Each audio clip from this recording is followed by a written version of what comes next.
सहनाववतु सहनौ भुनक्तु सह वीर्यङ्करवावहै तेजस्विनावधीतमस्तु मा विद्विषावहै। ॐ शान्ति शान्ति शान्तिः। ॐ पूर्णमदः पूर्णमिदं पूर्णात् पूर्णमुदच्यते पूर्णस्य पूर्णमादाय पूर्णमेवावशिष्यते। ॐ शान्ति शान्ति शान्तिः। विश्वं दर्पणदृश्यमाननगरी तुल्यं निजान्तर्गतं पश्यन्नात्मनि मायया बहिर्भूतं यथा निद्रया यः साक्षात् कुरुते प्रबोधसमये स्वात्मानमेवाद्वयं तस्मै श्री गुरुमूर्तये नमः। मूर्तये वागीशायस्य वदने लक्ष्मीर्यस्य च वक्षसि यस्यास्ति हृदये संवित् तं नृसिंहमहं भजे। ॐ नमः परमहंसास्वादित चरणकमलचिन्मकरन्दाय भक्तजनमानसनिवासाय श्रीरामचन्द्राय विश्वसर्गविसर्गादि नवलक्षणलक्षितः श्रीकृष्णाख्यं परं धाम जगद्धाम नमामतं। सच्चिदानन्दरूपाय विश्वोत्पत्त्यादिहेतवे तापत्रयविनाशाय श्रीकृष्णाय वयं नमः। यं प्रव्रजन्तमनुपेतमपेतकृत्यं द्वैपायनो विरहकातर आजुहाव पुत्रेति तन्मयतया तरवोऽभिनेदुः तं सर्वभूतहृदयं मुनिमानतोऽस्मि। संसारसागरे मग्नं दीनं मां करुणानिधे कर्ममोहगृहीताङ्गं मामुद्धर भवार्णवात्। श्रीमद्भागवताख्योऽयं प्रत्यक्षकृष्ण एव हि स्वीकृतोऽसि मया नाथ मुक्त्यर्थं भवसागरे।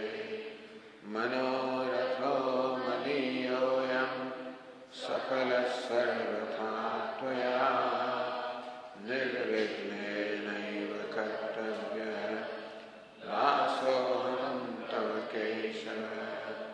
शुकरूपप्रबोधज्ञ सर्वशास्त्रविशारद एतत्कथाप्रकाशेन मदज्ञानं विनाशय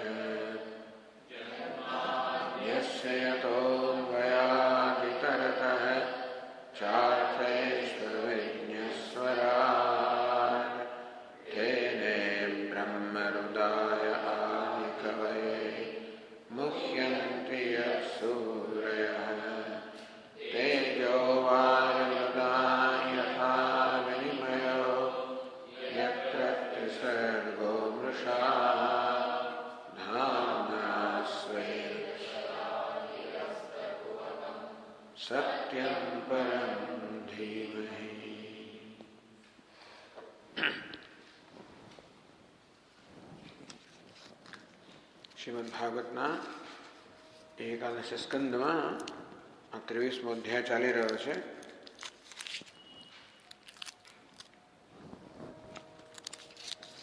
અને ભિક્ષુ ગીત એમ કહે છે. એક ભિક્ષુએ ગાયનું ગીત છે, ભિક્ષુ ગીત.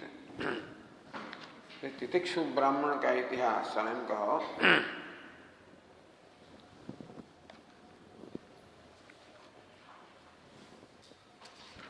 ઉદ્ધવે ભગવાનને પૂછ્યું કે ભગવાન, દુષ્ટ લોકો આપણને મારે, બહાર કાઢી મૂકે, અપમાન કરે, આપણી મશ્કરી કરે, હાંસી ઉડાવે, નિંદા કરે, મારે, પીટે, બાંધે, આજીવિકા છીન લે, થૂંકી દે, અનેક પ્રકારે આપણને વિચલિત કરે, આપણી નિષ્ઠામાંથી આપણને દગાવવાની ચેષ્ટા કરે, તો આવા કોઈ ઉપદ્રવથી ખરેખર તો આપણે વિક્ષિપ્ત ન થવું જોઈએ. કારણ કે એ બિચારા અજ્ઞાની લોકો છે, આપણને જે પીડા પહોંચાડનારના છે. તો ભગવાન કે જે પોતાના કલ્યાણનો ઈચ્છુક છે, એને તો આ બધી કઠિનાઈઓમાં પણ વિવેક બુદ્ધિ દ્વારા પોતાના ધૈર્યથી તો પોતાને બચાવી લેવો જોઈએ. ભગવાન કે ત્યારે ઉદ્ધવ પૂછે છે કે ભગવાન, દુર્જનો આ પ્રકારનો તિરસ્કાર કરે, મને તો એમ લાગે છે કે અત્યંત અસહ્ય છે, એવું તિરસ્કાર સહન કેમ કરી શકાય? ભગવાન, આપ મને સમજાવો, મારે શું કરવું જોઈએ? આપે જો ઉપદેશ કર્યો કે આવી અત્યંત પીડા કરનારી પરિસ્થિતિમાં ભગવાન કે મનુષ્ય ધૈર્ય ધારણ કરીને પોતાના મન પર સંયમ રાખવો જોઈએ અને પોતાની નિષ્ઠામાંથી ડગવું ન જોઈએ. ભગવાન કેમ થઈ શકે? ભગવાન, જે આપના અત્યંત ભક્તો છે, કદાચ એ લોકો આવા સંજોગોમાં પોતાનું ધૈર્ય ધારણ કરી શકે, બાકી તો બીજા કોઈ ત્યાં શક્ય હોય તો મને લાગતું નથી. ટૂંકમાં ઉદ્ધવે ભગવાનને પ્રશ્ન કર્યો કે આવા સંજોગોમાં આ પ્રકારની પીડા જ્યારે પોતાને કરવામાં આવતી હોય, ભલા માણસો ડગી જાય તો કેવી રીતે ધૈર્ય ધારણ કરવું? અને એથી 23મા અધ્યાયનો પ્રારંભ થાય છે. સૈવમ આશંસિત ઉદ્ધવે આ પ્રકારે ભગવાનને આ પૂછ્યું. ઉદ્ધવ કે ભાગવત મુખ્યને, ભગવાનના ભક્તોમાં શ્રેષ્ઠ છે ઉદ્ધવ. એવા ઉદ્ધવે ભગવાનને પૂછ્યું. દાસાર મુખ્ય હૈ, યદુવંશ વિભૂષણ ભગવાન છે, શ્રવણ વીર્ય હૈ. તો ભગવાનની લીલા કથા જ ખરેખર તો શ્રવણ કરો, આવા ભગવાનને ઉદ્ધવે જ્યારે આ પ્રકારે કહ્યું ત્યારે ભગવાને ઉદ્ધવના પ્રશ્નની પ્રશંસા કરી. અને પછી કહ્યું,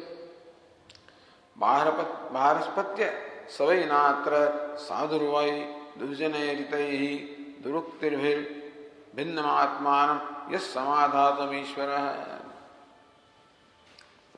હે બૃહસ્પતિના શિષ્ય ઉદ્ધવજી, આ સંસારમાં એવો કોઈ સંત પુરુષ પણ ભાગ્ય મળે જે દુર્જનોની કટુવાણીથી પોતાના હૃદયને સંભળાવી શકે. ન તથા વિતપ્યતે વિદ્ય પુમાન બાણૈ સુમન વગેરે. આપણને મર્મસ્થાનમાં કોઈ બાણ મારતો એવી પીડા નથી થતી.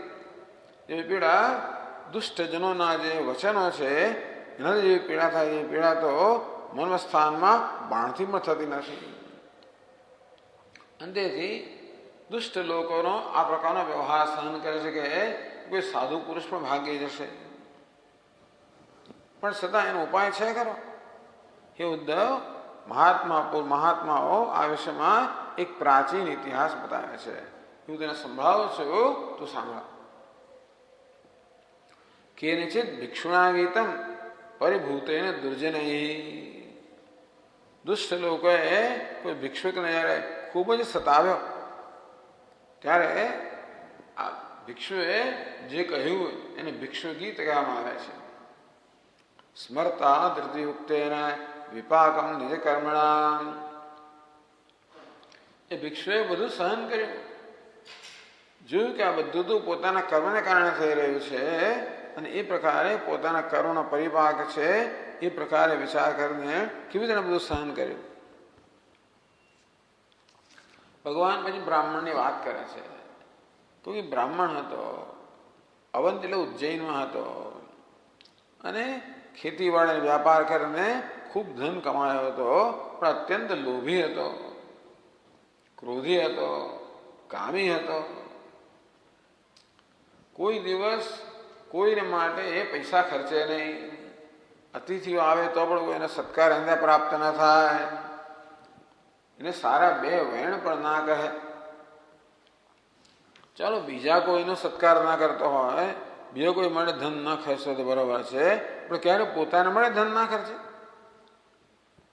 આવો અત્યંત દુષ્ટ સ્વભાવવાળો અને કૃપણ તે બધા લોકો એનાથી તો ખરેખર ત્રાસી ગયા. પુત્ર બાંધવા દૃશ્યંતે, એના એનો પુત્ર, પત્ની, બંધુઓ, બધા નોકર ચાકર બધા લોકો એના માટે સ્વયં દ્વેષ કરતા હતા, ક્યારે પણ એ વિશે સારો વિચારતા ન હતા. તસ્યૈવં યક્ષવિત્તસ્ય, આ મનુષ્યને યક્ષવિત્ત કહેવામાં આવે. યક્ષ કોને કહેવાય? જે હંમેશા ધનનું રક્ષણ કરનારો છે. આ રીતે પોતાના માત્ર ધનનું રક્ષણ કરનારો જ, એનો ઉપયોગ નહીં કરનારો. ઉભય લોકચ્યુતસ્ય, બંને લોકથી આ ભ્રષ્ટ થઈ ગયો, પોતાના ધનનો ઉપયોગ કરીને આ લોકમાં જાણે કોઈ ઉપભોગ ન કર્યો. અને ચાલો પોતાના ધનનો જો સદુપયોગ કર્યો હોત, યજ્ઞ યાગાદિમાં દાનમાં વગેરેમાં કર્યો હોત તો એને પરલોક પ્રાપ્ત થતો, એ પણ ન કર્યું. આમ બંને લોકથી ભ્રષ્ટ થઈ ગયો. તદવધ્યાન વિશ્વસ્ત પુણ્યસ્કંદસ્ય ભૂરિદ ચક્રુદુ પંચભાગિન. ત્યારે પંચભાગિન આ દેવતાઓ, ઋષિઓ, પિતૃઓ, મનુષ્યો, બીજા જીવો, 5 મહાયજ્ઞ કરવાના હોય ને, તો ધનનો મુખ્ય ઉપયોગ શું છે? આ 5 મહાયજ્ઞો કરીને આ દુનિયા જે છે એનું પોષણ કરવું જોઈએ. જે ધન પ્રાપ્ત થયું છે આપણને એ દ્વારા ઋષિઓને, પિતૃઓનું, દેવતાઓનું આ બધાનો સંતોષ કરવો જોઈએ. એ ધનનો ઉપયોગ છે. એને જયારે ન કર્યું ત્યારે આ 5 પ્રકારના દેવતાઓ અત્યંત ક્રોધાયમાન થઈ ગયા. તદવધ્યાન વિશ્રસ્ત પુણ્યસ્કંદસ્ય, આ દેવતાઓના તિરસ્કારને કારણે એનું જે પૂર્વ પુણ્ય હતું, બધું પુણ્ય જે છે એ નષ્ટ થઈ ગયું. પૂર્વ પુણ્યને કારણે એને ધન મળેલું. પુણ્યના 2 પ્રકાર હોવા જોઈએ. પુણ્યથી ધન મળે, પણ ધનથી સુખ મેળવવું પડે, વધારે પુણ્ય જોઈએ. ઘણી વાર પુણ્યથી ધન મળતું હોય છે, પણ ધનનો આનંદ લેવા માટે વળી બીજા પ્રકારનું પુણ્ય જોઈએ. પુણ્યથી આપણને અન્ન તો મળે, પણ અન્નનો આનંદ લેવા માટે વળી બીજા પ્રકારનું પુણ્ય જોઈએ. અન્નવાન અન્નાદ હોતી, અન્ન હોય એટલું પૂરતું નથી. અન્નાદ એ અન્નને ભોગવવાની ક્ષમતા હોવી જોઈએ. તેમ ધન હોય પૂરતું નથી, ધનનો આનંદ મેળવવો જોઈએ. એ બધું પુણ્ય પાસે હતું નહીં, પણ ધન મેળવવાનું પુણ્ય હતું. એ પુણ્ય પણ પેલા દેવતાઓએ નષ્ટ થઈ ગયું એમના ક્રોધાયમાન થવાથી. અર્થોપી અગચ્છન નિધનમ, બધું એનું ધન નષ્ટ થઈ ગયું. બખવાયાસ પરિશ્રમ, ખૂબ બધો પરિશ્રમ કરીને જે ધન પ્રાપ્ત કરેલું એ બધું નષ્ટ થઈ ગયું.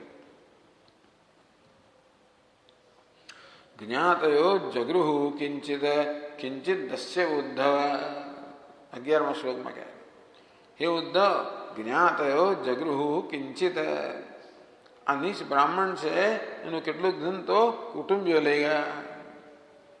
કિંચિત દસ્ય, કેટલુંક ધન તો ચોર લોકો ચોરી ગયા. દૈવત, દૈવી કોપથી આગ વગેરે લાગીને નુકસાન થાય, એનાથી કેટલું ધન જતું રહ્યું. કાલત, ઘણી વાર એવો સમય આવે ખૂબ ખોટ તમારી જાય વગેરે વગેરે, એમ કરીને કેટલું ધન જતું રહ્યું. કિંચિત નૃપાર્થિવાન, કેટલાક લોકો એને ઠગીને ધન લઈ ગયા અને બાકીનું તો રાજાએ લઈ લીધું. ટૂંકમાં બધું ધન એમનું ચાલી ગયું, બધાને ખાલી કરી નાખ્યો. સૈવમ દ્રવિણે નષ્ટે, આ પ્રકારે જ્યારે એનું સર્વ ધન નષ્ટ થઈ ગયું. ધર્મ કામ વિવર્જિત, આ ધનનો ઉપયોગ એણે ધર્મના અનુષ્ઠાનમાં પણ ન કર્યો, કામ એટલે પોતાનો ઉપભોગ પણ ન કર્યો, આ બંને રીતે ભ્રષ્ટ થયેલો. ઉપેક્ષિત સ્વજનૈ, હવે શું, હવે કોઈ પણ એને માન ના જ આપે ને, એ ધન વગર ન થઈ ગયો. અંતેથી એટલે પશ્ચાત જીવતી જર્જર દેહ, પછી કોઈને એને કોઈ ભલું ના પૂછે, કુશળ પણ ના પૂછે. એટલે હવે પોતાની પત્ની સુદ્ધાથી ઉપેક્ષિત થઈ ગયો. ચિંતા આપ દુરત્યયા, ભયાનક ચિંતા એને ઘેરી લીધો આ બ્રાહ્મણને. એટલે ચૂકમાં છેલ્લી હદ સુધી આવી ગયો. ઘણી વાર આવું થવું જોઈએ તો આ માણસની નજર ખુલે.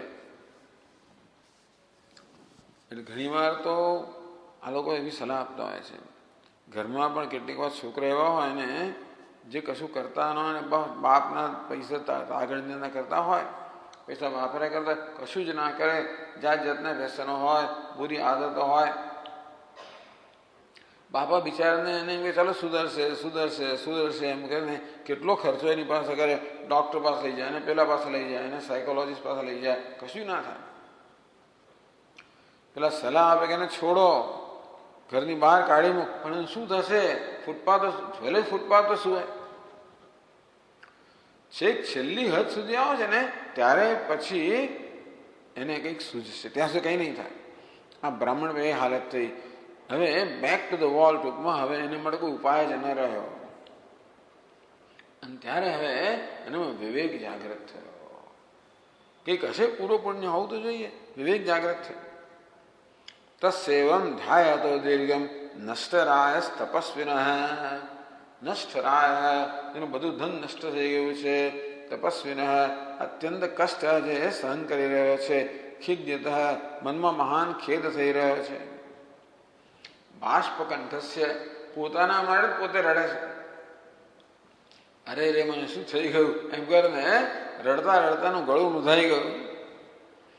પણ નિર્વેદ સુમહાનભૂત, આ બ્રાહ્મણે પોતાની સ્થિતિ પર લાંબો વિચાર કર્યો, જેના પરિણામે એનામાં મહાન વૈરાગ્ય જન્મ્યો. ટૂંકમાં સંસાર પ્રત્યે દુઃખ બુદ્ધિ જન્મી અને મહાન વૈરાગ્ય જન્મ્યો. તો હવે આ બ્રાહ્મણ કેવી રીતે વિચાર કરી રહ્યો છે અહીંયા લખે છે. સચાહેદ મહો કષ્ટમ વૃથાત્મા મેનું તાપિત, અહો કષ્ટમ, અરે રે કેવા દુઃખની વાત છે. વૃથા મેં આત્મા અનુતાપિત, મેં કોઈ કારણ વગર જ મારી જાતને આટલી સંતપ્ત કરી, આટલું કષ્ટ મેં ઉઠાવ્યું આખી જિંદગી. ધન કમાવામાં વગેરેમાં એ માત્ર મારી જાતને કષ્ટ જ આપ્યું છે, બીજું કાંઈ મેં કર્યું જ નથી. ન ધર્માય ન કામાય યસ્યાર્થાયાસ ઈદૃશ, મારું ધન મેં ધર્મ માટે પણ ના વાપર્યું કે કામ માટે એટલે પોતાના ઉપભોગ માટે પણ ના વાપર્યું. જે ધન માટે મેં આટલો તનતોડ પરિશ્રમ કર્યો એ ધનનો મેં કોઈ ઉપયોગ ન કર્યો અને માત્ર મારી જાતને મેં સંતપ્ત જ કરી, પીડા પહોંચાડી. હવે એને સૂઝે છે.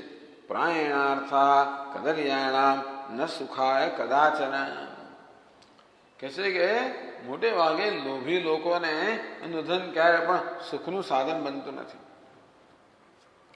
ये च आत्मोपतापाय मृतस्य नरकाय છે.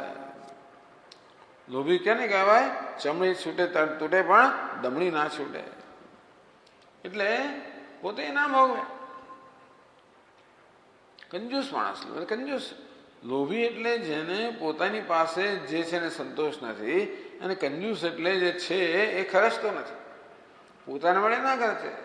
બસમાં ના જાય, પગ ચાલી નાખે. હવે તે તૂટેલા ફાટેલા કપડાં પહેરે, જેમ તેમ ખાઈ લે. એટલે એ છે આત્મોપતાપાય. ટૂંકમાં આવો લોભી મનુષ્ય છે, કંજૂસ મનુષ્ય છે, એ પણ અહીંયા આગળ માત્ર ચિંતાથી બળતો જ રહે છે. ધન કેમ કમાવું, કેમ રક્ષણ કરવું, એની ચિંતામાં સતત વિચારો બળતો રહે છે. નરકાય છે, અને મરી જાય ત્યારે ધર્મ તો ખરો માટે નરકમાં જવું પડે છે. યશો યશસ્વીનામ શુદ્ધમ શ્લાઘ્યા છે ગુણિના એ ગુણિનામ ગુણા લોભસ્વલ્પવિતાનંતિ શ્વિત્ર રૂપમિવેપ્સિતમ. 16મા શ્લોકમાં કહે છે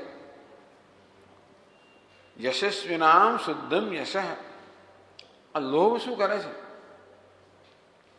યશસ્વી મનુષ્યનો શુદ્ધ યશ હોય ને લોભને કારણે એ યશ નષ્ટ થઈ જાય છે. શ્લાઘ્ય એ ગુણિનામ ગુણા. ગુણિનામ એ શ્લાઘ્યા ગુણા. ગુણવાન મનુષ્યના શ્લાઘ્ય અર્થાત પ્રશંસનીય સદગુણો હોય છે એ બધા તાન હંતી. જરાક પણ લોભ આવી જાય તો માણસ યશ છે અને સદગુણો છે એ બધાનો નાશ કરી નાખે. દૃષ્ટાંત આપ્યું, શ્વિત્ર રૂપમ વેપ્સિતમ. સરસ રૂપાળો કોઈ વ્યક્તિ હોય, કુસ્તી અત્યંત રૂપાળી છે, પણ કોળનો એક ડાઘો લાગી ગયો અને રૂપ જેમ નષ્ટ કરી નાખે તે આ લોભનો એક ડાઘો હોય એ અને યશને એના સદગુણોને બધાનો નાશ કરી નાખે છે.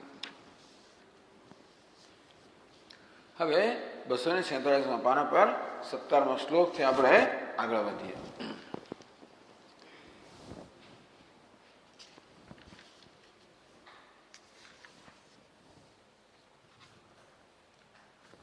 આ 17મો શ્લોક છે, વારંવાર ઉદ્ધૃત થતો હોય છે.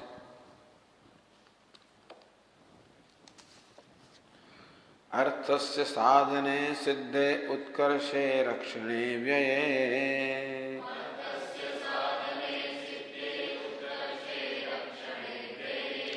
નાશોપભોગ આયાસસ્ત્રાસશ્ચિંતા ભ્રમો નૃણામ.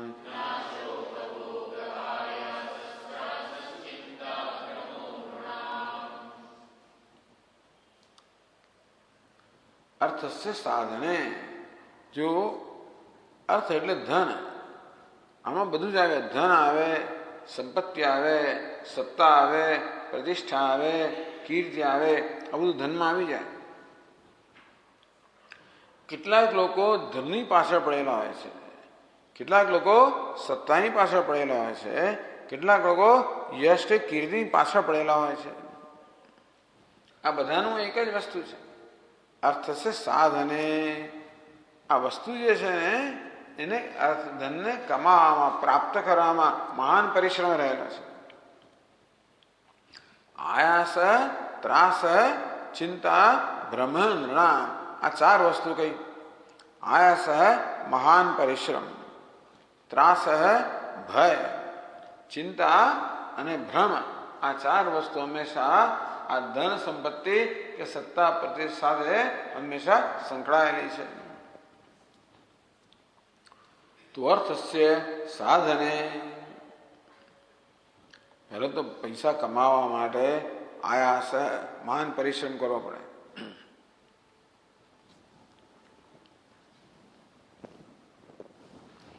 સિદ્ધે, પ્રાપ્ત થયા પછી ઉત્કર્ષે. માણસ ક્યારે પણ ધનથી સંતોષ પામે નહીં. સિદ્ધે, ધન પ્રાપ્ત થયા પછી ઉત્કર્ષે, હંમેશા એને વધારવું કેમ એની ચિંતામાં હોય. ચિંતા કર્યા જ કરે. પોતાની પાસે ગમે તેટલું ધન હોય તો પણ માણસ સંતોષ ના હોય, કેમ વધારવું એની ચિંતા કર્યા કરે. ચિંતા. ધન આવે એટલે ભય પણ આવે. કોઈક મને છેતરી જશે, કોઈક મને લૂંટી જશે. પરિશ્રમ છે, ચિંતા છે, ભય છે, ભ્રમ છે, અવિવેક છે. રક્ષણે, ધન આવ્યા પછી રક્ષણ કેમ કરવું? ધન જો આપણું પાછું સીધે સીધા રસ્તા હોય તો બરોબર છે, બીજા રસ્તા આવ્યો તો વળી પાછા ઇન્કમ ટેક્સ વાળાને પેલા વાળા અને ફલાણા વાળા એ બધા લોકોની ચિંતાઓ સતત કર્યા કરવી પડે. અને રક્ષણ એક બહુ મોટી વસ્તુ છે, કારણ કે તમે ધનને રોકો એના ઉત્કર્ષ માટે, વૃદ્ધિ માટે, એટલે પછી સ્ટોકના ભાવ વચ્ચે અને ફલાણ આ કશું કહી શકાય નહીં. ચિંતાનો વિષય જ છે ખરેખર મારું ધન વધશે કે ઘટશે કે શું થશે.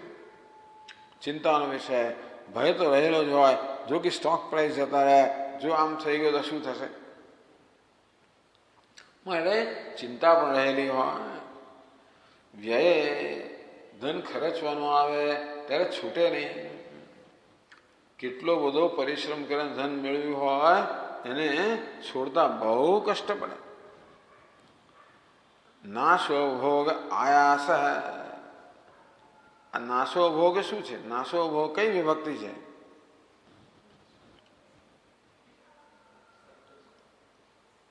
કઈ વિભક્તિ છે? ત્યાં શું સંધિ છે? નાશો ભોગ. ઉપભોગ એવું હોય કોઈ દાડો શબ્દ? હંમેશા વિભક્તિતા હોય છે ને દરેક શબ્દની સંસ્કૃત ભાષામાં. ઉપભોગ તો વિભક્તિ નથી. ઉપભોગ પણ થાય, ઉપભોગ્ય પણ થાય. જો બે વસ્તુ થાય. ઉપભોગમાં હોય પછી આ આવે છે તો વિસર્ગનો લોપ થઈ જાય તો ઉપભોગ થાય. ઉપભોગ્ય પણ હોય તો પછી એને બદલે અ નહીં, એનો લોપ છે એને અ થઈ જાય. એટલે છે ને માત્ર સંધિના નિયમો આવડતા હોય છતાં પણ બીજું બધું ન આવડતું તો એકલી સંધિના નિયમ કામ નથી લાગતા. પરંતુ આપણે થોડીક જરાક ચલાવીએ કે બાકીના બધા શબ્દો સપ્તમીમાં છે. સાધને, સિદ્ધે, ઉત્કર્ષે, રક્ષણે, વ્યય કઈ વિભક્તિ છે? સાતમી. તો નાશ ભોગે શું હોવી જોઈએ? સાતમી હોવી જોઈએ. બરાબર છે. આમ તો ખરે દ્વિવચન હોતું પણ એક વચન છે એટલે સમાહાર દ્વંદ્વ કરીને એક વચન કરી નાખ્યું. નાશ જ્યારે થાય ત્યારે તો મહાન ચિંતને દુઃખ થાય જ. ઉપભોગની અંદર પણ વ્યય એટલે જો જતું રહે આપણી પાસે તોય મુશ્કેલી, અને ઉપભોગ એટલે આપણે પોતાને પણ ખર્ચીએ તો પણ આ બધી મુશ્કેલી છે.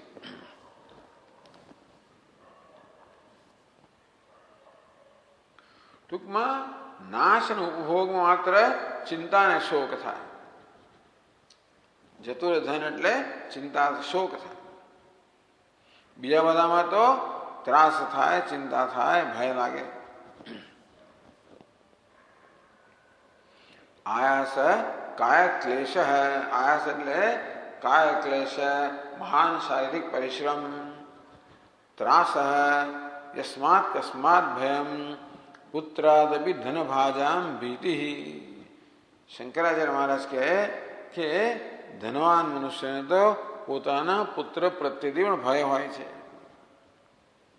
કે પુત્ર રાહ જોઈ રહ્યો છે કે ક્યારે હું વિદાય લઉં અને ક્યારે મારું ધન એને પ્રાપ્ત થાય. એટલે આપણને ખબર છે મોગલ રાજાઓમાં તો હંમેશા પ્રથા જ હતી તો દીકરો બાપને મારી જ નાખે અને રાજ્ય લઈ લે, અથવા ઘણી વાર મારી નાખે, ઝેર આપણે ગમે ત્યાં કરે. આ ધન વગેરે સત્તા જે છે બધાનું આકર્ષણ જેવું છે કે માણસ ગમે તે પગલું લે એના માટે એ તો આગળ કહેશે. ભ્રમ અધર્મે ધર્મ બુદ્ધિ. માણસ જરા પેલો ઘેન આમ છે નશો આવી જાય એટલે અધર્મમાં એને ધર્મ દેખાય, ધર્મમાં અધર્મ દેખાય. ઉપકારિણી અનુપકારી બુદ્ધિ. પોતાના આપણો ઉપકાર કરનારો હોય એને અપકારી દેખાય. જ્યાં અધર્મ હોય એને ધર્મ દેખાય એટલે ખોટું કરે. ટૂંકમાં પોતે અધર્મનું આચરણ કરી રહ્યો હોય પરંતુ આ ધનના નશાને કારણે એને એમ લાગે કે હું ધર્મનું આચરણ કરી રહ્યો છું.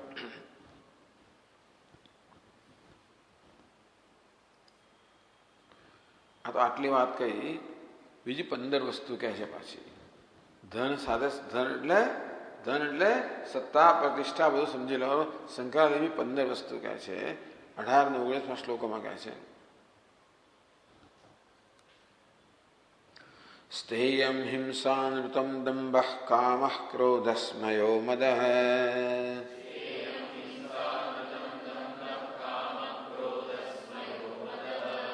भेदो वैरमविश्वासः संस्पर्धा व्यसनानि च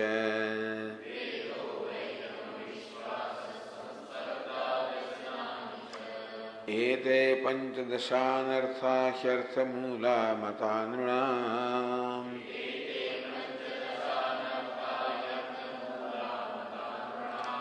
तस्माननर्थमर्थाख्यं श्रेयोर्थी दूरतस्त्यजेत्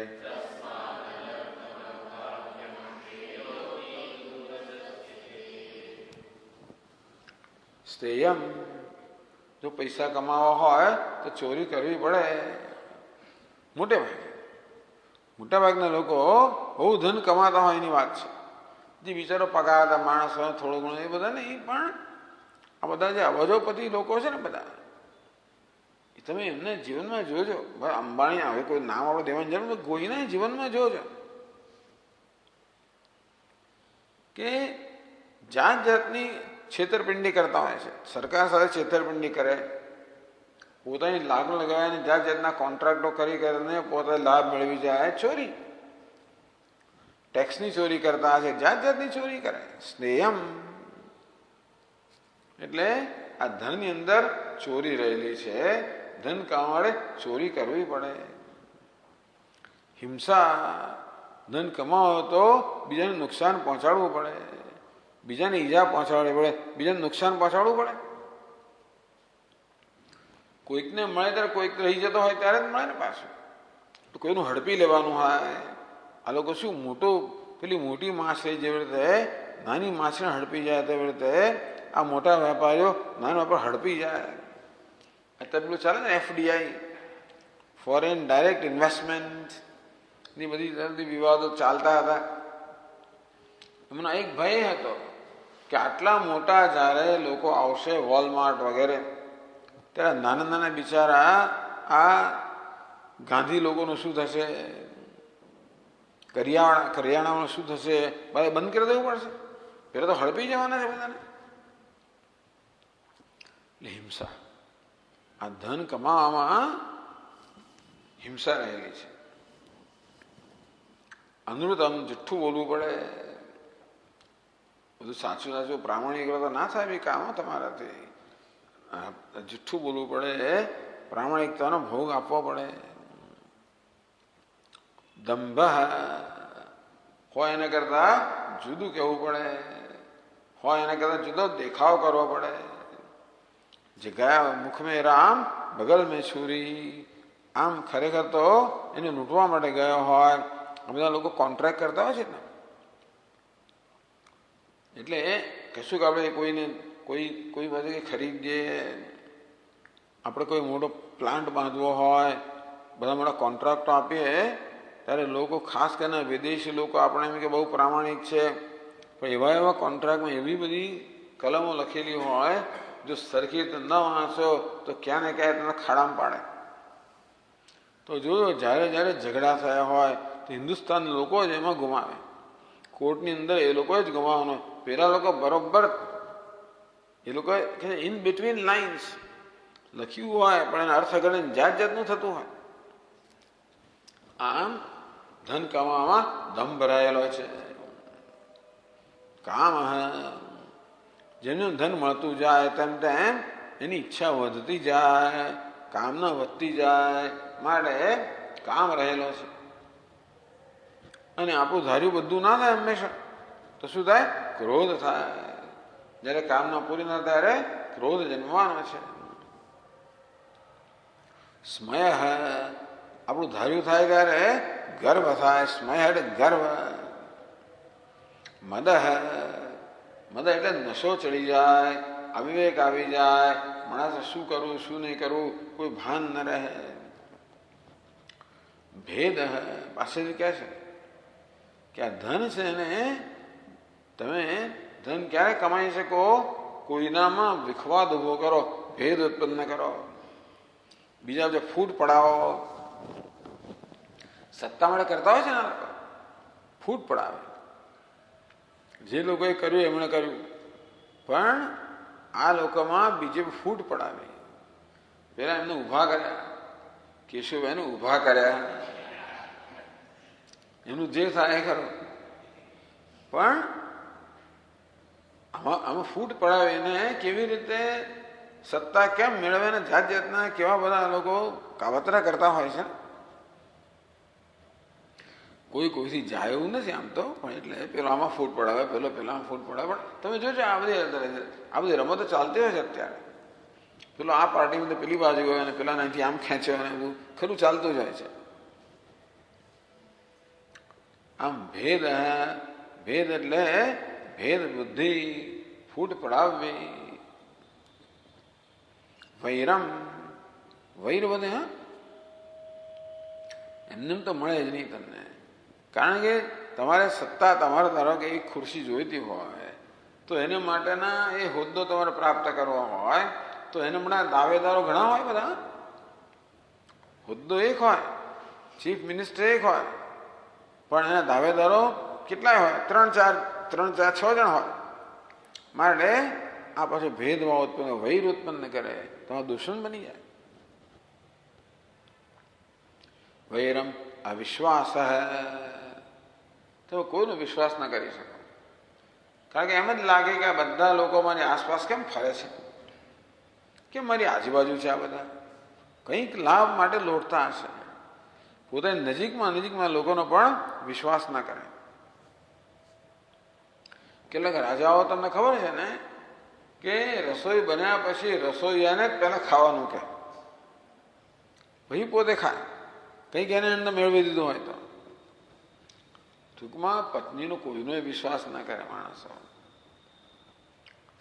સ્પર્ધા, કેમ ધન એકલા આપણે સત્તા જોઈતી હોય, બીજા લોકોને જોઈતી હોય ને એટલે સ્પર્ધા થવાની જ છે. સ્પર્ધા થાય એટલે બીજા અનેક દૂષણો બધા આવે, વૈરભાવ જન્મે. બીજાને કેમ છેતરવો, બીજાને કેમ પાડવો, બીજાને કેમ ઉતારવો. તમે જુઓ કેવી એક બીજી નિંદા અત્યારે ચાલે છે ને હિન્દુસ્તાનમાં, દુનિયાભરમાં, અમેરિકામાં આથી ખરાબ ચાલે છે. આશ્ચર્યની વાત છે, આટલો બધો વિકસેલો દેશ છે, પરંતુ પ્રેસિડેન્ટ જેવા બધા માણસો જ્યારે એ લોકો ચૂંટણી લડતા હોય અને છેલ્લે જેમ જેમ સમય નજીક આવતો જાય ને તેમના ઉષ્ણતામાં વધતું જાય, ટેમ્પરેચર વધે, ત્યારે જે જાત જાતના બધા સ્ટેટમેન્ટો આવતા હોય અને વ્યક્તિગત આક્રમણ કરતા હોય, જાત જાતના બધા બદબોઈ કરતા હોય, નિંદા કરતા હોય, ખુલ્લે આમ કઈ હદ સુધી માણસ આવી જતો હોય છે સત્તા મેળવવામાં, ગમે તે એ કે એના પ્રકાર. અંગ્રેજો કે હુક ઓર ક્રુક. સ્પર્ધા વ્યસનાની છે. આમાં તો 15 અનર્થ કયા તમે ગણો તો કેટલા છે? સ્તેયમ, હિંસા, અમૃતમ, દંભ, કામ, ક્રોધ, સ્મય, મદ, ભેદ, વૈરમ, અવિશ્વાસ, સંસ્પર્ધા, વ્યસનાની છે. 13 જ થાય છે તો 15 કેમ કયા? આ વ્યસનાની છે ને એમાં 3 વસ્તુ આવી ગઈ. વ્યસનો, લંપટતા, 3 વસ્તુ આવે. વાઇન, શું છે? 3 W કહે છે ને કે વાઇન, વિમેન,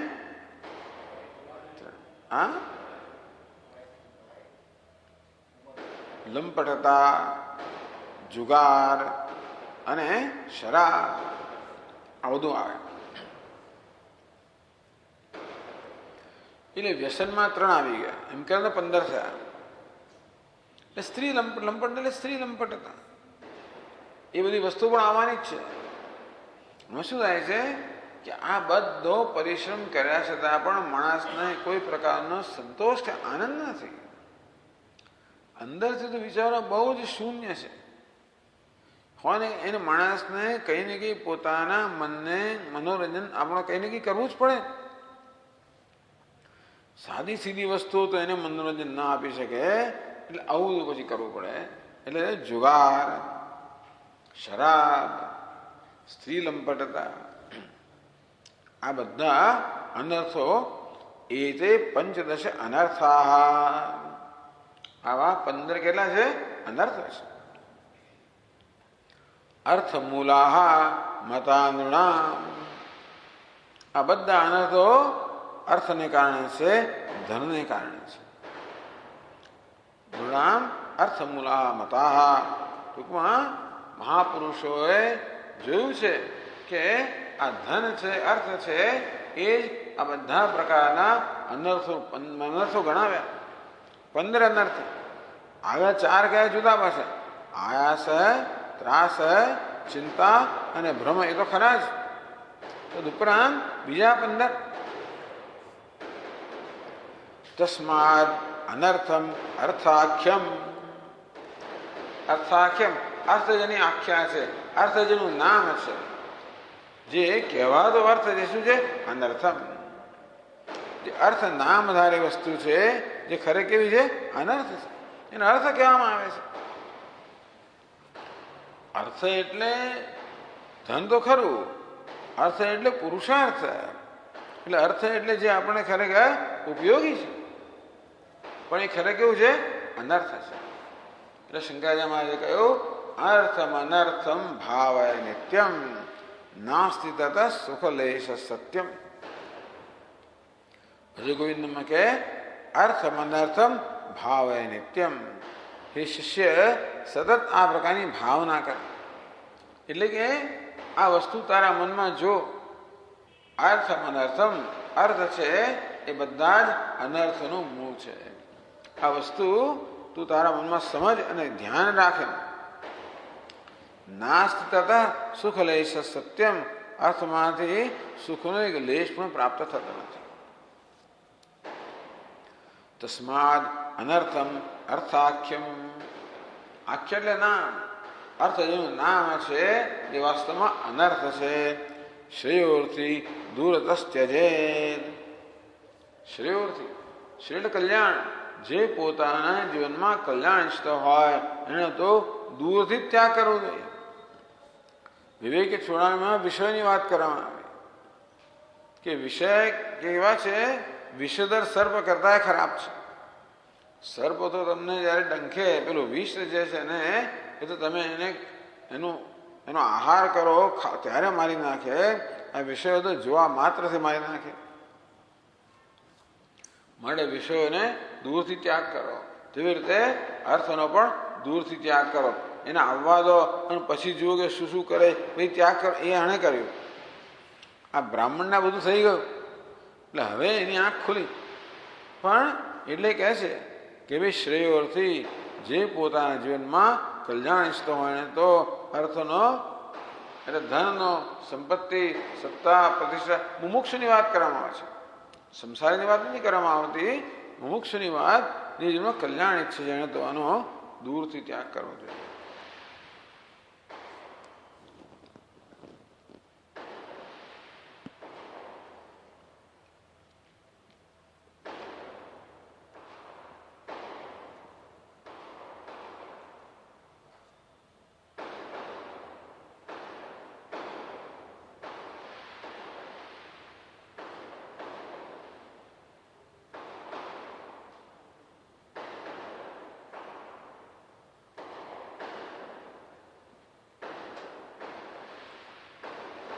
આ ભેદ, વૈર અને સ્પર્ધા, એ જે 3 કહેવામાં આવી એને જરા વિસ્તારથી કહે છે.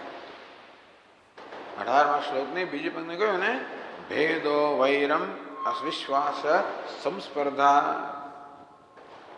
સ્પર્ધા એટલે એમાં ઈર્ષ્યા પણ આવી જાય. તો એ વસ્તુ જરા 20મા શ્લોકમાં થોડી વિસ્તારથી સમજાવે છે. 20મા શ્લોકમાં કહે છે, વિદ્યન્તે ભ્રાતરો દારાઃ પિતરઃ સુહૃદસ્તથા.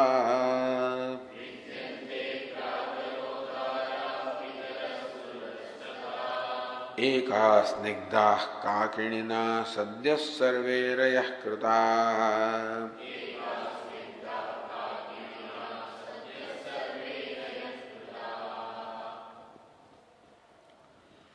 વિદ્યન્તે ભ્રાતરઃ દારાઃ પિતરઃ સુહૃદઃ તથા.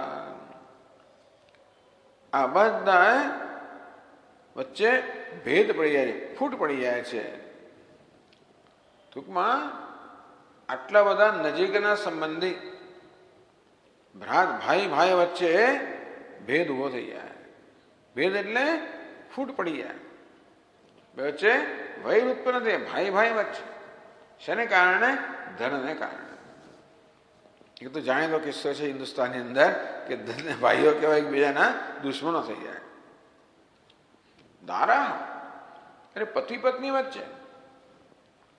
અત્યારે હવે જેમ જેમ સ્ત્રીઓ કમાતી થાય છે ને, વસ્તુ સારી છે, પછી શું થાય છે, એનો એકાઉન્ટ જુદો હોય, પેલોનો એકાઉન્ટ જુદો હોય, અને પછી આ મારું અને આ તારું, આ પ્રકારના ભેદભાવ જન્મે. મેં તો જોયું છે ઘણી વાર કે જોઈન્ટ એકાઉન્ટ હોય. આમ તો પત્નીનું નામ હોય પતિ સાથે. ઘણી સ્ત્રીઓ એવી બધી હોય છે, કુશળ હોય છે કે પતિને ખબર પણ ના પડે ક્યારે પૈસા હોય એમાંથી ઉપાડી ખાધું ખાલી કરી નાખે, ભાગી જાય. પછી પેલી બાજુ પેલો એવું કર્યા. તો ટૂંકમાં આ બધા કિસ્સાઓ જોવામાં આવ્યા છે કે કેવી રીતે કે ધનનું આકર્ષણ જ એવું છે કે ભલભલા આકર્ષણને કાઢી નાખે. પત્નીનું આકર્ષણ હોય, ભાઈનું આકર્ષણ હોય, માતા પિતાનું આકર્ષણ, તો બાપ અને દીકરા વચ્ચે ફૂટ પડી જાય, ભાઈને ભાઈ વચ્ચે ફૂટ પડી જાય, પતિને પત્ની વચ્ચે ફૂટ પડી જાય, સુહૃદ મિત્ર મિત્ર વચ્ચે ફૂટ પડી જાય. એકા સ્નિગ્ધા, જે લોકો એક પ્રાણાસ્યતે આ સ્નિગ્ધા અતિ પ્રિયા.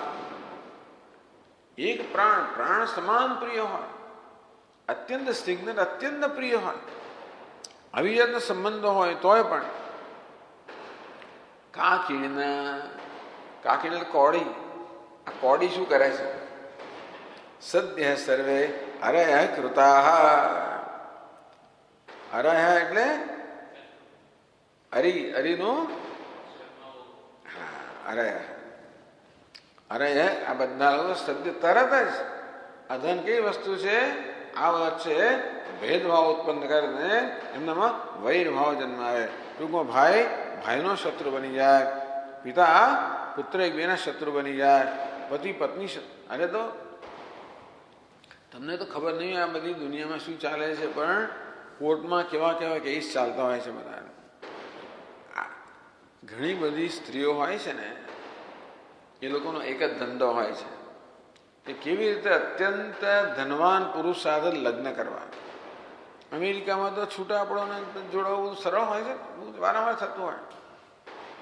પેલી પણ બહુ જ ભભકદાર હોય અને આ પણ બહુ ભભકદાર હોય.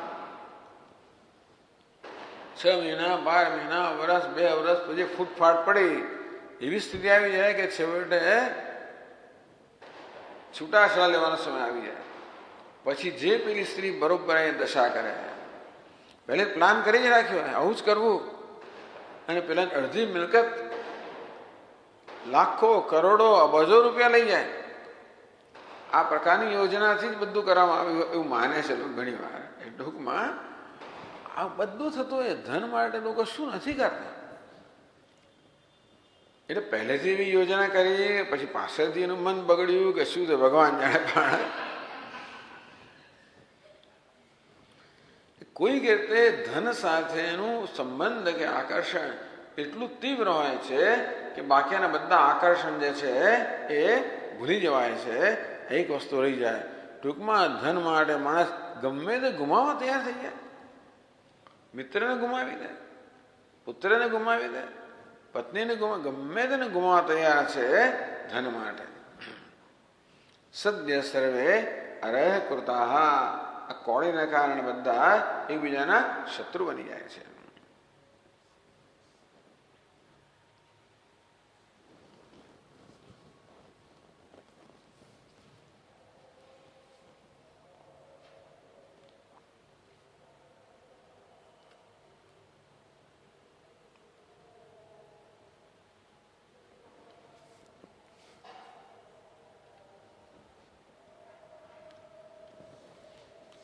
આગળ કહે છે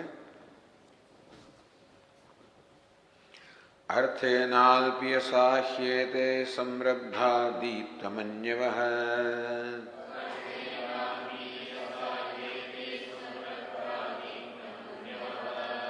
त्यजन्त्याशस्पृदोघ्नन्ति सहसोत्सृज्य सौहृदं त्यजन्त्याशस्पृदोघ्नन्ति सहसोत्सृज्य सौहृदम। अर्थ है अल्पीयसा, અલ્પીયસા અર્થ ને અલ્પ ધન માટે પણ હેતે સમરબ્ધા, સમરબ્ધા એટલે ક્ષુબ્ધ બની જાઓ, અશાંત બની જાઓ, વિક્ષિપ્ત બની જાઓ, વ્યાકુળ બની જાઓ, ક્ષુબ્ધ ચિત્તા. થોડા ધન માટે પણ માણસનું મન જે છે અત્યંત ક્ષુભિત થઈ જાય, અત્યંત વ્યાકુળ થઈ જાય, એ બિચારો અત્યંત વિક્ષિપ્ત થઈ જાય. દીપ્ત મન્યવ, દીપ્ત મન્યવ એટલે શું? મન્યુ એટલે ક્રોધ, દીપ્ત મન્યવ ક્રોધથી સંતપ્ત થઈ જાય. થોડાક ધન માટે માણસોનું મન જે છે ને એ મનમાં અનેક પ્રકારનો વિક્ષેપ જન્મે અને ક્રોધથી સંતપ્ત થઈ જાય. ત્યજંતી આશુ સ્પૃધો ઘ્નંતિ, દીપ્ત म्हणजे સ્પૃધ, સ્પર્ધમાનાશ્ચ ભવંતી, અને સ્પર્ધા કરતા થઈ જાય. ટૂંકમાં બીજાનો જે ઉત્કર્ષ છે સહન ના કરી શકો. સ્પર્ધા ક્યારે થાય ખબર છે? બીજાનો ઉત્કર્ષ સહન ના કરી શકે ત્યારે ઈર્ષ્યા આવે ત્યારે. બાકી ભલે ને ભાઈ બીજાને મળતું હોય તો ભલે મળતું, પણ નહીં એને મળેલું મને કેમ નહીં. આમ અન્યનો ઉત્કર્ષ સહન ના કરી શકવાને કારણે સ્પર્ધા જન્મે. આ સ્પૃધા જે છે એનો અર્થ થાય છે સ્પર્ધમાના. त्यजन्ति आशु घ्नन्ति सहसा उत्सृज्य सौहृदम, सहसा સૌહૃદમ ઉત્સૃજ્ય. સૌહૃદમ એટલે સુહૃદતા, મિત્રતા, એકબીજાનો સ્નેહ. ટૂંકમાં થોડાક ધનને કારણે આ માણસે પોતાનો સ્નેહ હોય, પોતાની મિત્રતા હોય, ઉત્સૃજ્ય એને ત્યાગી રહે છે. સહસા સૌહૃદમ ઉત્સૃજ્ય, જરાક વારની અંદર પોતાનો સ્નેહ છે, મિત્રતા છે, એનો ત્યાગ કરી દે છે. ત્યજંતી આશુ, એને છોડી દે છે, કાઢી મૂકે છે, બહાર કાઢી મૂકે. આશુ તરત. સ્પૃધ ઘ્નંતી, આ છેવટે એને ઈજા પણ પહોંચાડે કે મારી પણ નાખે.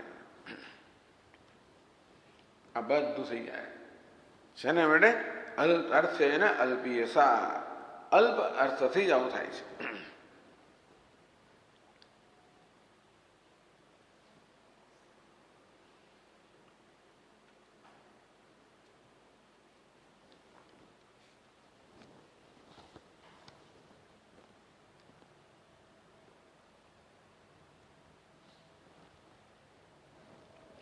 યતાવત અર્થનિષ્ઠાનામ એતે અનર્થા. આટલા શ્લોકોમાં બતાવ્યું કે આ લોકની અંદર અર્થને કારણે કેટલા અનર્થ થાય છે આ લોકમાં. પરલોકે બી અનર્થાય વૈ તેષામ, પરંતુ પરલોકમાં પણ અર્થને કારણે આ લોકોના અનર્થ થાય છે. અર્થથી આ લોકમાં જે અનર્થ થાય એનું વર્ણન કરવામાં આવ્યું. હવે પરલોકમાં પણ અર્થથી કેવો અનર્થ થતો થાય છે એનું વર્ણન કરે છે. 22મા શ્લોકમાં કહે છે,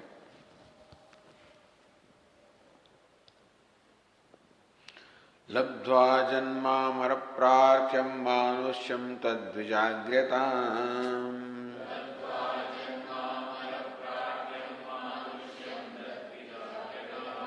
તદનાદૃત્ય યે સ્વાર્થમ ઘ્નન્તિ યાન્ત્યશુભામ ગતિમ.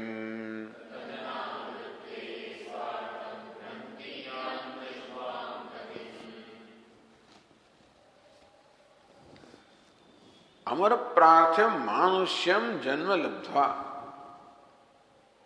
લબ્ધ્વા કથંચિત નર જન્મ દુર્લભમ. વિવેક ચોડામણીએ કહ્યું, અહીં પણ એ જ કહે છે લબ્ધ્વા જન્મ અમર પ્રાર્થ્યમ. દેવતાઓ પણ જેની પ્રાર્થના કરે છે, આગળ આવી ચર્ચા આવી ગઈ છે કે નરકના લોકો અને સ્વર્ગના લોકો પણ ઈચ્છે કે અમને આ મર્ત્ય લોકમાં જન્મ મળે. કારણ કે આગળ કહેવામાં આવ્યું આ લોકમાં શ્રદ્ધા અને ભક્તિ. આ લોકમાં સત્કર્મ કરવાને કારણે મનુષ્ય અંતઃકરણ શુદ્ધિ પ્રાપ્ત કરે. એને કારણે શ્રદ્ધા અને ભક્તિ પ્રાપ્ત, શ્રદ્ધા પ્રાપ્ત થાય. અંતઃકરણ શુદ્ધિને કારણે ક્યાં તો મનમાં ભક્તિ જન્મે અથવા તો જિજ્ઞાસા જન્મે. આપણા જે પ્રકારના સંસ્કારો એ રીતે અંતઃકરણ શુદ્ધ થાય ત્યારે ક્યાં તો ભક્તિ જન્મે કે પછી જ્ઞાન પડેની ઈચ્છા જન્મે. ગમે તે દ્વારા મનુષ્ય પોતાનું કલ્યાણ કરે. આ પ્રકારની સ્થિતિ માત્ર મનુષ્ય લોકમાં છે. નરકમાં તો ના જ, પણ સ્વર્ગમાં પણ ના છે. અમર પ્રાર્થના, સ્વર્ગની અંદર પણ ત્યાં ભોગની પ્રધાનતા છે, કામની પ્રધાનતા છે. નરક છે તો પાતાળમાં કહો જ્યાં દૈત્યો રહે છે ત્યાં આગળ ક્રોધની પ્રધાનતા છે. મનુષ્યમાં લોભની પ્રધાનતા છે. એટલે લોભ પર આટલું કહેવામાં આવે. દેવતાઓમાં, કારણ કે દેવતાઓને બધા પ્રકારના ઉપભોગ કોઈ પ્રકારના આયાસ વગર પ્રાપ્ત થવા માટે દેવતાઓમાં કામની પ્રધાનતા, દૈત્યોમાં તમો ગુણની પ્રધાનતાઓને કારણે લોભ અને ક્રોધની પ્રધાનતા, મનુષ્યમાં લોભની પ્રધાનતા. પણ બાકી એક મનુષ્ય જ ઉપાધિ એવી છે જ્યાં જીવાત્મા પોતાનું કલ્યાણ સાધી શકે. એવું માનવામાં આવે છે કે મનુષ્ય સિવાય એવી કોઈ ઉપાધિ નથી જ્યાં આગળ મનુષ્ય પોતાની ઉન્નતિ કરી શકે. આ દેવતાઓ સ્વર્ગ છે પણ ભોગભૂમિ, બાકીને બધી કેવી છે? ભોગભૂમિ છે. તો મનુષ્યથી ઉપરની યોનિઓ જે છે એ બધી પુણ્ય દ્વારા સુખને ભોગવવા માટેની છે. મનુષ્યની નીચેની યોનિઓ છે બધી પાપ દ્વારા દુઃખ ભોગવવા માટે છે. પણ બંને રીતે બધી યોનિ કેવી છે? ભોગ યોનિ છે. એકમાત્ર મનુષ્ય યોનિ છે જ કર્મ યોનિ છે. એટલે અમારે એક સંબંધી જ્યારે મિત્ર ગયેલા અમેરિકા, 2-3 મહિને રહ્યા પછી કે આ તો બધી ભોગભૂમિ છે ભાઈ, અહીંયા તો આ કર્મ, આ તો ભોગભૂમિ છે, સ્વર્ગ છે. એટલે મારે પાછા આવવું છે, મારે કર્મભૂમિમાં આવવું છે. હવે ટૂંકમાં એ બધામાં કલ્યાણ થાય નહીં માણસ. જ્યારે આ મનુષ્ય જન્મ કેવો છે એમાં માણસ કલ્યાણ કરી શકે. તદ દ્વિજાગ્રતા, એ પોતાની વાત કરે છે કે દેવતાઓને પણ જેની ઈચ્છા હોય છે, દેવતાઓ પણ જેની કામના કરતા હોય એવો અત્યંત શ્રેષ્ઠ મનુષ્ય જન્મ પ્રાપ્ત કરીને તેમાં પણ તત્રાવિપુંસ્વમ શ્રુતિ પારદર્શનમ, એમાં પણ વળી પાછો એ માણસ પુરુષ હતો, પાછો બ્રાહ્મણ હતો. દ્વિજાગ્રતામ, દ્વિજ, દ્વિજ એટલે જેનો 2 વાર જન્મ થાય છે. આ બ્રાહ્મણ, ક્ષત્રિય અને વૈશ્ય, આ ત્રણ એને દ્વિજ કહેવામાં આવે છે. કારણ કે એ ત્રણે ઉપનયનના અને વેદ અધ્યયનના અધિકારી છે. તેથી ઉપનયન જ્યારે પ્રાપ્ત કરે ત્યારે એનો બીજો જન્મ કહેવાય છે. તેથી જે લોકો આ પ્રકારે ઉપનયન વિધિમાંથી પસાર થયા હોય, યજ્ઞોપવિત ધારણ કરતા હોય, બધા કેવા? દ્વિજ કહેવાય. અગ્ર એ બધામાં શ્રેષ્ઠ કોણ છે? તો કે બ્રાહ્મણ. તો દ્વિજાગ્રતામ પ્રાપ્ય લબ્ધ્વા, ટૂંકમાં આ દુર્લભ મનુષ્ય દેહ પ્રાપ્ત થયો, વળી પાછો શ્રેષ્ઠ દ્વિજનો બ્રાહ્મણનો દેહ પ્રાપ્ત થયો. તદ અનાદૃત્ય યે સ્વાર્થમ ઘ્નંતિ, તદ અનાદૃત્ય એનો અનાદર કરીને, અનાદર કરો એટલે ટૂંકમાં જે હેતુથી મનુષ્ય દેહ પ્રાપ્ત થયો હોય એ હેતુમાં એ મનુષ્ય દેહનો ઉપયોગ કરવાના બદલે બીજી રીતે ઉપયોગ કરવામાં આવે. અર્થકામમાં ધર્મ અને મોક્ષ માટે આ દેહ મળેલો છે, એને બદલે અર્થ અને કામને વેડફી દેવામાં આવે. અનાદૃત્યનો અનાદર કરો એટલે આજે અત્યંત દુર્લભ તક મળેલી છે, અમૂલ્ય તક મળેલી છે, એને વેડફી દેવી. સ્વાર્થમ ઘ્નંતિ, એમ કરીને પોતાના સ્વાર્થ છે એ પોતાના સ્વાર્થને જ ખરેખર નાશ કરે. ટૂંકમાં જેનાથી પોતાનું કલ્યાણ થવાનું છે એ કરવાના બદલે એવો માર્ગ સ્વીકારે છે જેથી પોતે પોતાના દુઃખ ઉત્પન્ન કરે છે. સ્વાર્થ એટલે પરમાર્થ. ખરો માણસ ખરેખર સ્વાર્થ એટલે એનલાઇટન સેલ્ફિશનેસ કહેવાય અંગ્રેજીમાં. સ્વાર્થી હોવું જોઈએ માણસ, પણ છે ને વિવેકપૂર્વકનો સ્વાર્થ હોવો જોઈએ. જાણવું જોઈએ કે ખરેખર તો ભગવાનના ભજનમાં કે જ્ઞાનમાં એ દ્વારા પ્રાપ્ત થાય મોક્ષમાં પોતાનો સાચો સ્વાર્થ રહેલો છે અને ધર્મ એ મોક્ષનું સાધન છે. એટલે અર્થનો ઉપયોગ તો ધર્મમાં કરવો જોઈએ, કામમાં નહીં. એ દ્વારા અંતઃકરણ શુદ્ધિ પ્રાપ્ત કરીને ભક્તોએ જ્ઞાન દ્વારા પોતાના જેનું કલ્યાણ કરવું જોઈએ. આ રીતે જે કરે એ પોતાનો સ્વાર્થ સાધી રહ્યો છે. પણ આ તક મળી છે એનો સદુપયોગ ન કરે, એનો તિરસ્કાર કરે, એને વેડફી દે, એમ કરીને પોતાનો સ્વાર્થ છે એ સ્વાર્થનો જ નાશ કરે છે. યાંતિ અશુભામ ગતિમ. આ પરલોકની વાત થઈ કે પરલોકમાં પણ એને અશુભ ગતિ પ્રાપ્ત થાય છે. ટૂંકમાં નરકની ગતિ પ્રાપ્ત, નરકાદિકમ એવો યાંતિ આત્મહિતમ મોક્ષ ન સાધયંતી પૂર્વક અનર્થ પરાહ. એવું છે ને કે માણસ સત્કર્મ ના કરતો તો દુષ્કર્મ કરતો હોય, માણસ કશું તો કરવાનો જ છે. એટલે અકરણે પ્રત્યવાય કહેવામાં આવ્યું કે તમે જો તમારું સત્કર્મ ના કરો તો તમે પાપ લાગશે, કારણ કે દુષ્કર્મ કરવાના છે. તો તેવી રીતે જે લોકો પોતાના જીવનનું કલ્યાણ નથી કરતા એ લોકો પોતાનો નાશ કરતા હોય છે, ટૂંકમાં પોતાની ઈજા પહોંચાડતા હોય છે. એ કહે છે આત્મહનો જનાહ. એને ઈશાવાસ ઉપનિષદમાં આત્મહન એટલે કે પોતાની જ જાતને ઈજા કરનારા, પોતાનો નાશ કરનારા કહેવામાં આવ્યા. આ રીતે ગ્રંથિ અશુભામ ગતિમ યાંતિ, એ લોકો અશુભ ગતિને પ્રાપ્ત કરે છે. આ ગીત ચાલી રહ્યું છે કોનું? પેલા ભિક્ષુનું, બ્રાહ્મણનું. એની ખરું ગીત તો આવશે. આ તો બધું ચિંતા કરી રહ્યો છે બહુ. હવે દીર્ઘ વિચાર કરવાથી એનામાં કેવી રીતે વૈરાગ્ય જન્મ્યો, ખૂબ લાંબો વિચાર કરવાના કારણે વૈરાગ્યમાં કયા પ્રકારનો વિચાર કર્યો અહીંયા એ આવી રીતે વિસ્તારથી સમજાવે છે કે વૈરાગ્ય જન્મે એટલા માટે. આપણે આગળની ચર્ચા કરશું.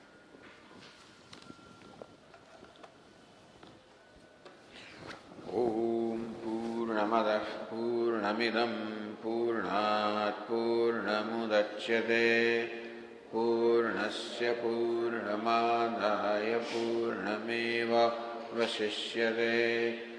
ઓમ શાંતિ શાંતિ શાંતિ. સચ્ચિદાનંદરૂપાય વિશ્વોત્પત્યાદિહેતવે તાપત્રય વિનાશાય શ્રીકૃષ્ણાય વયં નમઃ. જન્માદ્યસ્ય યતોન્વયાદિતરતઃ ચાર્થેષ્વવિઘ્નસ્વરાટ્ તેને બ્રહ્મહૃદાય આદિકવये મુહ્યन्ति યત્સૂરયः તેજો વાયુર્મદાં યથા વિનિમયો યત્ર ત્રિસર્ગો મૃષા ધામ્ના સ્વેન સદા નિરસ્તકુહકં સત્યં પરમ ધીમહિ. ઓમ શાંતિ શાંતિ શાંતિ. હરિ ઓમ. શ્રી ગુરુભ્યો નમઃ. હરિ ઓમ.